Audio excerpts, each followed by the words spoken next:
ನಾನು ಈ ದಿನ ನಿಮ್ಗೊಂದು ಸುಂದರವಾದ ಕತೆ ಹೇಳೋದಕ್ಕೋಸ್ಕರ ಬಂದಿದ್ದೀನಿ. ನೀವೆಲ್ಲರೂ ಕೇಳೋದಕ್ಕೆ ರೆಡಿ ಇದ್ದೀರಾ ಅನ್ಕೊಂಡಿದ್ದೀನಿ. ಎಲ್ರಿಗೂ ಕೂಡ ಈ ದಿನ ಕತೆಗೆ ಸ್ವಾಗತ. ರೆಡಿ ಇದ್ದೀರಲ್ವಾ? ಇವತ್ತಿನ ಕಥೆಯ ಹೆಸರು ಮತ್ತು ಮಂಗ. ಒಂದು ದೊಡ್ಡದಾದಂತ ಕಾಡಿರತ್ತೆ. ಆ ಕಾಡಿನಲ್ಲಿ ಒಂದು ಸುಂದರವಾದಂತ ಒಂದು ಸರೋವರವಿರುತ್ತೆ. ಆ ಸರೋವರದಲ್ಲಿ ಒಂದು ಮೊಸಳೆ ಕೂಡ ವಾಸವಾಗಿರುತ್ತೆ. ಹಾಗೆ ಸರೋವರದ ಪಕ್ಕದಲ್ಲಿ ಒಂದು ದೊಡ್ಡದಾದಂತಹ ಆಲದ ಮರ. ಆ ಆಲದ ಮರದಲ್ಲಿ ಯಾವಾಗಲೂ ಕೂಡ ಹಣ್ಣುಗಳು ತುಂಬಿ ತುಳುಕ್ತಾ ಇತ್ತು. ದೊಡ್ಡದಾದಂತಹ ಆಲದ ಮರ ಅದು. ಅದರಲ್ಲಿ ತುಂಬಾ ಹಣ್ಣುಗಳು ಬಿಡ್ತಾ ಇದ್ವು.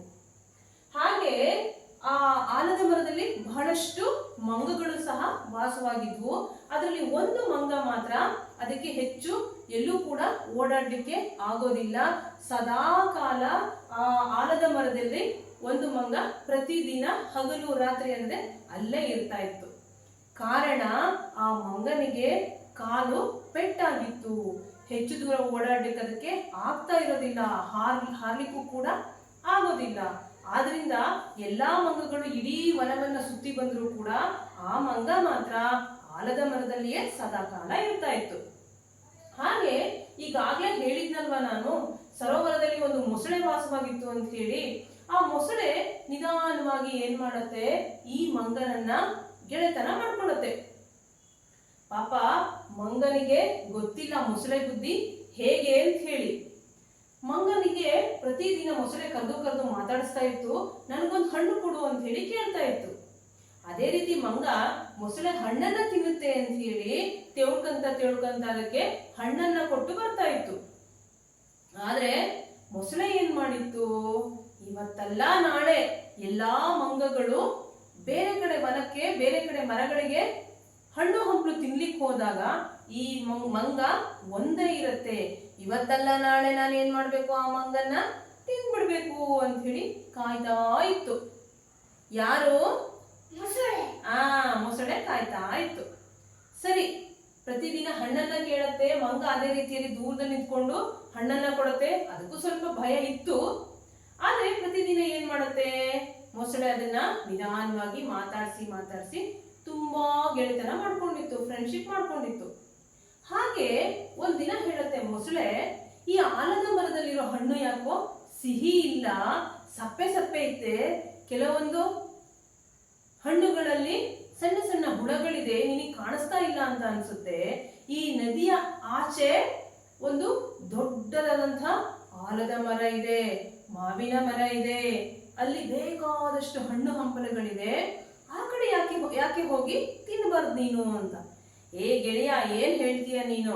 ನನ್ನ ಗೆಳೆಯರೆಲ್ಲ ಏನ್ ಮಾಡ್ತಾರೆ, ಎಷ್ಟೋ ದೂರ ಹೋಗಿ ಹಣ್ಣು ಹಂಪಲುಗಳು ತಿನ್ಕೊಂಡು ಸಂಜೆ ಬರ್ತಾರೆ. ನನಗ್ ಮಾತ್ರ ಯಾಕೆ ಹೋಗ್ಲಿಕ್ಕೆ ಆಗಲ್ಲ ಅಂತ ನಿನಗೆ ಗೊತ್ತಿಲ್ವಾ? ನನ್ ಕಾಲ್ ಪೆಟ್ಟಾಗಿದೆ, ಹಾಗಾಗಿ ನನಗೆ ಓಡಾಡ್ಲಿಕ್ಕೆ ಆಗೋದಿಲ್ಲ. ಅದಕ್ಕೋಸ್ಕರ ನಾನು ಈ ಆಲದ ಮರದಲ್ಲಿಯೇ ಸದಾ ಕಾಲ ಇರ್ತೀನಿ ಅಂತ. ಹಾಗಾದ್ರೆ ಒಂದ್ ಕೆಲ್ಸ ಮಾಡು ಪಾಪ, ನಿನ್ನ ಗೋಳು ನನಗೂ ನೋಡ್ಲಿಕ್ಕಾಗಲ್ಲ. ನಿನಗೂ ಆಸೆಗಳಿರುತ್ತಲ್ವಾ ಹಣ್ಣು ಹಂಪಲು ತಿನ್ಬೇಕು ಅಂತ ಹೇಳಿ. ಅದಕ್ಕೆ ನೀನ್ ಏನ್ ಮಾಡು ಗೊತ್ತಾ, ನಾನು ನಿನ್ನನ್ನ ಆಚೆ ದಡಕ್ಕೆ ನನ್ನ ಬೆನ್ನ ಮೇಲೆ ಕೂರಿಸ್ಕೊಂಡು ಕರ್ಕೊಂಡು ಹೋಗ್ತೀನಿ, ನೀನು ಬರ್ತೀಯಾ ಅಂತ ಹೇಳಿ ಕೇಳತ್ತೆ. ಮಂಗನಿಗೆ ಏನಾಗತ್ತೆ, ಮೊಸಳೆ ಅಷ್ಟು ದಿನಗಳವರೆಗೆ ಫ್ರೆಂಡ್ಶಿಪ್ ಮಾಡಿತ್ತಲ್ಲ, ಈ ಮೊಸಳೆ ತುಂಬಾ ಒಳ್ಳೆಯವನು ಅಂತ ಹೇಳಿ ನಂಬಿರುತ್ತೆ. ಆದ್ರೆ ಆ ಮೊಸಳೆ ಏನ್ ಮಾಡತ್ತೆ, ಒಳಗಿಂದ ಒಳಗೆ ಹೊಂಚು ಹಾಕ್ತಾ ಇರತ್ತೆ. ಏನ್ ಮಾಡತ್ತೆ, ಅದೇ ದಿನ ಮೊಸಳೆ, ಈಗ್ಲೇ ಬಾ, ನೀನ್ ನನ್ನ ಬೆನ್ನ ಮೇಲೆ ಕೂತ್ಕೋ, ನಾನು ನಿಧಾನವಾಗಿ ಈಜ್ಕೊಳ್ತಾ ನಿನ್ನ ಆಚೆ ದಡ ಕರ್ಕೊಂಡು ಹೋಗ್ತೀನಿ. ನೀನ್ ಬೇಗ ಹಣ್ಣನ್ನ ತಗೊಂಡು ಬಾ, ನನಗೂ ಒಂದಿಷ್ಟು ಹಣ್ಣು ಕೊಡು, ನೀನು ಆದಷ್ಟು ತಿಂದುಕೊಂಡು ಬಾ ಅಂತ ಹೇಳತ್ತೆ. ಸರಿ, ಅದೇ ರೀತಿ ಏನ್ ಮಾಡತ್ತೆ ಮಂಗ, ಆಯ್ತು ಅಂತ ಒಪ್ಪಿಕೊಂಡು ಮೊಸಳೆ ಬೆನ್ನ ಮೇಲೆ ಕೂತ್ಕೊಳ್ಳತ್ತೆ. ಮೊಸಳೆ ಏನ್ ಮಾಡತ್ತೆ, ಈಜಲಿಕ್ಕೆ ಶುರು ಮಾಡತ್ತೆ.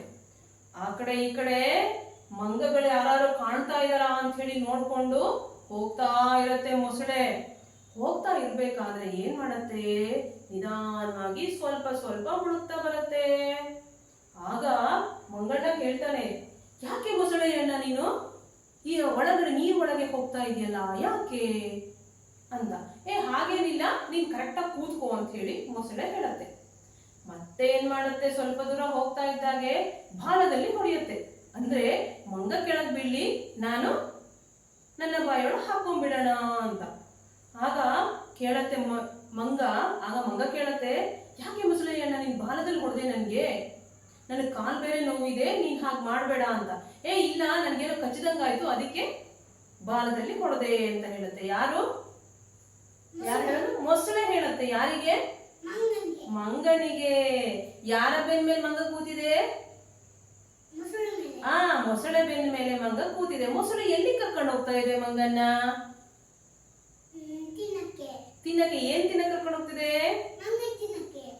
ಮಂಗನ್ ತಿನ್ನಕ್ ಕರ್ಕೊಂಡು ಹೋಗ್ತಿದೆ. ಸರಿ, ಆ ನದಿಯ ದಡದ ಆಚೆಗೆ ತುಂಬಾ ಹಣ್ಣು ಹಂಪಲುಗಳ ಮರ ಇದೆ ಅಂತ ಹೇಳ್ಬಿಟ್ಟು ಅದನ್ನ ಕರ್ಕೊಂಡು ಹೋಗ್ತಾ ಇದೆ. ಸುಳ್ಳು ಹೇಳಿ ಕರ್ಕೊಂಡು ಹೋಗ್ತಿದೆ. ಸರಿ, ಏನಾಗುತ್ತೆ, ಮತ್ತೆ ಏನ್ ಮಾಡುತ್ತೆ ಮೊಸಳೆ? ಸ್ವಲ್ಪ ಸ್ವಲ್ಪ ನೀರೊಳಗೆ ಹೋಗ್ತಾ ಹೋಗತ್ತೆ. ಆಗ ಗಾಬರಿ ಆಗತ್ತೆ, ಮಂಗಣ್ಣಗೆ ಗಾಬರಿ ಆಗತ್ತೆ. ಯಾಕೆ ಮೊಸಳೆಯನ್ನ ನೀನು ಹುಡುಕ್ತಾ ಇದೀಯಾ? ನೀನ್ ನನ್ನ ನಂಬಿಟ್ಟಿದೀಯಾ? ನಾನ್ ಯಾವತ್ತಾದ್ರೂ ಹಣ್ಣು ತಿನ್ನೋದನ್ನ ನೋಡಿದೀಯ ನೀನು? ಇಲ್ಲ, ನನಗೆ ಏನ್ ಬೇಕು? ಜೀವಿಗಳು ಬೇಕು, ಅವರ ಮಾಂಸ ಬೇಕು. ಅದಕ್ಕೋಸ್ಕರ ನಾನು ಏನ್ ಮಾಡಿದೀನಿ, ನಿನ್ನನ್ನ ತಿನ್ಬೇಕು ಅಂತ ಬಹಳ ದಿನಗಳಿಂದ ನಾನು ಹೊಂಚಾಗ್ತಾ ಇದ್ದೆ. ಅದಕ್ಕೆ ಇವತ್ತು ಉಪಾಯ ಮಾಡಿ ನಿನ್ನನ್ನ ನನ್ನ ಬೆನ್ನ ಮೇಲೆ ಕೂರಿಸ್ಕೊಂಡು ಬಂದಿದ್ದೀನಿ ಅಂತ. ಗಾಬರಿ ಆಗಿರೋ ಮಂಗ ಏನ್ ಮಾಡತ್ತೆ, ಜೋರಾಗಿ ಕಾಪಾಡಿ ಕಾಪಾಡಿ ಅಣ್ಣ ಅಕ್ಕ ಅಂತ ಕೂಗಾಡತ್ತೆ. ಆಗ ಪಕ್ಕದ ದಡದಲ್ಲಿರುವಂತಹ ಮಂಗಗಳೆಲ್ಲ ಕೇಳಿಸ್ಕೊಂಡು ಎಲ್ಲರೂ ಒಟ್ಟಾಗಿ ಓಡ್ ಬರ್ತಾರೆ. ಓಡ್ ಬಂದ್ಬಿಟ್ಟು ಈ ಕೂಗುದನ್ನ ಕೇಳಿಸ್ಕೊಂಡು, ಓಹೋ, ಇಲ್ಲಿ ಮೊಸಳೆ ತಿನ್ನೋದಕ್ಕೋಸ್ಕರ ನಮ್ಮ ಮಂಗಣ್ಣನ ಕರ್ಕೊಂಡ್ ಬರ್ತಾ ಇದೆ ಅಂತ ಹೇಳಿ ಏನ್ ಮಾಡ್ತವೆ ಗೊತ್ತಾ? ಮರದ ಕೆಳಗೆ ಬಿದ್ದಿರುವಂತಹ ಸಣ್ಣ ಪುಟ್ಟ ಕೊಂಬೆಗಳೆಲ್ಲ ಬಿದ್ದಿರ್ತವೆ. ಅದರಲ್ಲಿ ಒಂದು ಭಾರ ಇಲ್ಲದೆ ಇರೋದನ್ನ ಕೊಂಬೆ ತಗೊಂಡು ನೀರ್ ಹಾಕ್ತವೆ. ಮಂಗಣ್ಣ, ಬೇಗ ಹಾರು ನೀನು ಕೊಂಬೆ ಮೇಲೆ ಅಂತ. ಏನ್ ಮಾಡ್ಬೇಕು ಈಗ ಮಂಗ? ಒಂದೇ ಕೊಂಬೆ ಮೇಲೆ ಹಾರ್ಬೇಕು, ಇಲ್ಲ ಅಂತಂದ್ರೆ ಮೊಸಳೆ ಬಾಯಿಯೊಳಗೆ ಆಹಾರ ಆಗ್ಬೇಕು, ಇಲ್ಲ ನೀರೊಳಗೆ ಮುಳುಗಿ ಹೋಗ್ಬೇಕು. ಏನೋ ಒಂದು ಮಾಡದೇ ಇದ್ರೆ ಮಂಗನ ಜೀವಕ್ಕೆ ತುಂಬಾ ಅಪಾಯ ಇದೆ. ಇದು ಕೊನೆಯ ಹಂತ. ಧೈರ್ಯ ಮಾಡ್ಕೊಂಡ್ಬಿಟ್ಟು ಏನ್ ಮಾಡುತ್ತೆ ಗೊತ್ತಾ ಮಂಗಣ್ಣ? ಮೊಸಳೆ ಮೇಲೆ ಕೂತಿರೋ ಮಂಗಣ್ಣ ಏನ್ ಮಾಡುತ್ತೆ, ದೇವರನ್ನ ನೆನೆಸ್ಕೊಂಡು ಏನಾದ್ರೂ ಆಗ್ಲಿ ನನ್ನ ಕಾಪಾಡೋ ದೇವ್ರೆ ಅಂತ ಪಟ್ಟ ಹಾರ್ಬಿಡತ್ತೆ. ಎಲ್ಲಿ? ಆ ನೀರಿನ ಮೇಲೆ ಒಂದು ಸಣ್ಣ ಕೊಂಬೆಯನ್ನ ಹಾಕಿದ್ರಲ್ಲ ಉಳಿದಿರುವಂತಹ ಮಂಗಗಳೆಲ್ಲ, ಅದ್ರ ಮೇಲೆ ಹಾರ್ಬಿಡತ್ತೆ. ಹಾರ್ಬಿಟ್ಟು ಬೇಗ ರಭಸವಾಗಿ ಏನ್ ಮಾಡತ್ತೆ, ಕೊಂಬೆಯ ಮೇಲೆ ಹಾರ್ಬಿಡತ್ತೆ. ಆಗ ದಡದಲ್ಲಿದ್ದಂತಹ ಮಂಗಗಳೆಲ್ಲ ಈ ದೂರದಿಂದ ಈ ಬಾಲವನ್ನ ಹಿಡ್ಕೊಂಡು ಎಳಿತಾರೆ. ಆಗ ಮಂಗ ಹಾರಾಗತ್ತೆ. ತುಂಬಾ ಗಾಬರಿಯಾಗಿರುತ್ತೆ ಮಂಗ. ಮೊಸಳೆ ದೂರದಿಂದನೇ ನೋಡ್ತಾ ಇರತ್ತೆ. ಏನ್ ಮಾಡೋದು? ಕೈಗೆ ಬಂದಿರೋ ತುತ್ತು ಬಾಯಿಗೆ ಬರ್ಲಿಲ್ಲ. ಮಂಗ ಬಚಾವಾಯ್ತು. ಎಲ್ಲಾ ಮಂಗಗಳು ಕೂಡ ಹೇಳ್ತಾರೆ, ಯಾಕೆ ನೀನು ಮೊಸಳೆ ಬಾಯಿಗೆ ಸಿಕ್ಕಾಕೊಂಡೆ, ಹೇಗ್ ಸಿಕ್ಕಾಕೊಂಡೆ ಅಂತ. ಆಗ ನಡೆದಿರುವಂತಹ ವಿಷಯಗಳನ್ನೆಲ್ಲ ಮಂಗಣ್ಣ ಹೇಳ್ಕೊಳ್ಳುತ್ತೆ, ಹೀಗೆ ಮಾಡ್ತು ನನಗೆ ಅಂತ. ಏನಾಗುತ್ತೆ? ಈ ಕಥೆಯ ನೀತಿ ಏನು? ಒಗ್ಗಟ್ಟಿನಲ್ಲಿ ಬಲವಿದೆ ಅಲ್ವಾ? ಯಾರೋ ಎಲ್ಲಾ ಮಂಗಗಳು ಒಟ್ಟಾಗಿ ಸೇರಿದ್ರಿಂದ ಅಲ್ಲಿ ಮಂಗ ಬಚಾವಾಯ್ತು. ಅದಕ್ಕೋಸ್ಕರ ಒಗ್ಗಟ್ಟಿನಲ್ಲಿ ಬಲವಿದೆ. ಇನ್ನೂ ಒಂದು ಹೇಳ್ಬೋದು, ಯಾರಿಗೆ? ಮೊಸಳೆಯಣ್ಣಂಗೆ. ಏನದು? ಅತಿಯಾಸೆ ಗತಿಗೇಡು ಅಲ್ವಾ? ಆ ನದಿ ಒಳಗೆ ಏನ್ ಸಿಗತ್ತೆ ಅದನ್ನ ತಿನ್ಕೊಂಡಿರೋದ್ ಬಿಟ್ಟು ಪಾಪ ಆ ಹುಷಾರಿಲ್ಲದೆ ಇರೋ ಮಂಗನ್ನ ತಿನ್ಲಿಕ್ಕೆ ಅದು ದುರಾಸೆಯನ್ನ ಮಾಡತ್ರಿಂದ ಅತಿ ಆಸೆ ಗತಿಗೇಡು. ಕತೆ ಚೆನ್ನಾಗಿತ್ತ ಮಕ್ಕಳೇ? ಎಲ್ರು ಕೇಳಿಸ್ಕೊಂಡ್ರಲ್ಲ? Thank you.